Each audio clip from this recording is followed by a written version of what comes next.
பகைவர்களுக்கு உணவு கொடுத்த அரசன். இன்னைக்கு அத பத்தி தான் பார்க்க போறோம். வாங்க வீடியோக்குள்ள போலாம். கடை 7 வள்ளல்கள்ல ஒருவரா இருந்த ஓரி வள்ளலோட ராஜ்யத்த எதிரிகள் சுற்றி வளைக்கிறாங்க. போர் கண்டிப்பா நடக்க போகுதுன்றது கன்ஃபார்ம் ஆகுது. அதே நேரத்துல அங்க யாருமே உயிரோட போக மாட்டாங்கன்றதும் எல்லாருக்குமே தெரியும். பொதுவாவே ஒரு வார் நடக்க போகுது அப்படின்னா, அவங்களோட பிளான்ஸ எப்படி எக்ஸிக்யூட் பண்ணலாம்னு சொல்லிட்டு டிஸ்கஸ் பண்ணுவாங்க. அவங்களோட சோல்ஜர்ஸ ரெடி பண்ணுவாங்க இல்லையா? ஆனா இவர் என்ன பண்ணாருன்னு பாத்தீங்கன்னா, இவர் கூட சண்டை போட வர அந்த எனிமீஸ்க்கு ஃபுட் பிரிப்பேர் பண்ண சொன்னாரு.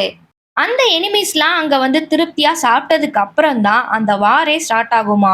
அந்த டைம்ல ஒரு வார் நடக்குது அப்படின்னா, சண்டை போட வந்தவங்க அவங்களோட எனிமீஸாவே இருந்தாலும் அவங்களுக்கான ரெஸ்பெக்ட் எல்லாமே கொடுத்ததுக்கு அப்புறம் தான் அந்த வார் ஸ்டார்ட் ஆகுமா.